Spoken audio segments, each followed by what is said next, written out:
Eh bien, bonjour à tous. Eh bien, une semaine relativement calme sur les marchés, hein.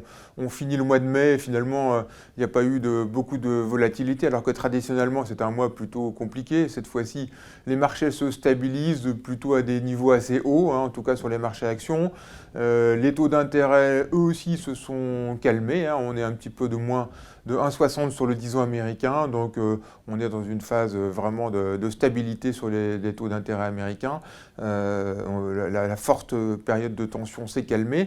L'événement de cette semaine, ça a été la chute un peu brutale du Bitcoin, hein. Ce n'est pas la première fois que le Bitcoin corrige, hein. On sait que c'est un actif extrêmement volatile, mais en tant que représentant d'appétit pour le risque d'une façon générale sur les marchés, effectivement, ça montre que peut-être les investisseurs ont le sentiment qu'il faut être un petit peu plus prudent. Bon, c'est vrai que c'est ce qu'on dit depuis quelques temps, hein. Les bonnes nouvelles sont dans les marchés, hein. Les chiffres économiques qui sont publiés sont dans l'ensemble plutôt assez bons. On a vu la croissance instantanée aux États-Unis au deuxième trimestre qui était autour de 10%, donc vraiment un très fort rebond. Mais tout ça est plus ou moins dans les cours, et c'est ce qu'on voit au cours des séances dernières où il n'y a pas beaucoup de volatilité et assez peu de volume.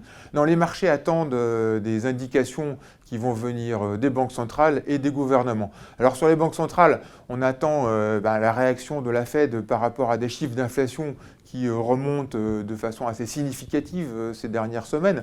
Alors elle nous avait dit qu'effectivement l'inflation allait monter pour des raisons conjoncturelles, mais que ce n'était pas structurel.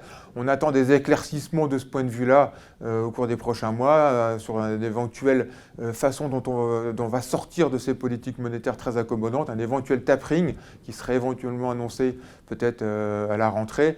Bon, ça ce sera les prochaines indications que les marchés vont attendre. Et puis du point de vue des gouvernements, là aussi on va avoir des précisions sur les plans de relance, leur montant, la façon surtout dont on va les financer. Et comment est-ce qu'on va les financer? Probablement par des remontées d'impôts. Et là aussi, les marchés sont en attente d'éclaircissement. Alors là, il y a une première avancée sur un taux d'imposition éventuel qui serait un taux mondial pour les entreprises, les multinationales, de minimum 15%, mais on n'en a pas fini avec ces questions fiscales, hein, que ce soit pour les particuliers ou pour les entreprises.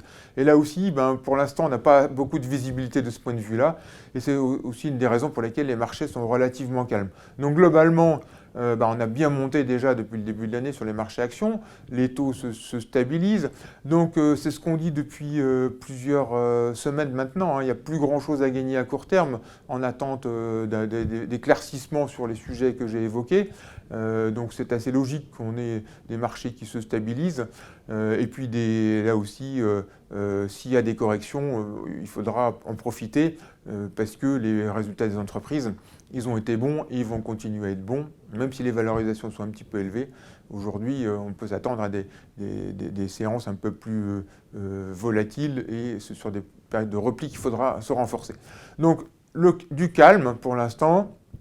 Restons prudents dans nos allocations.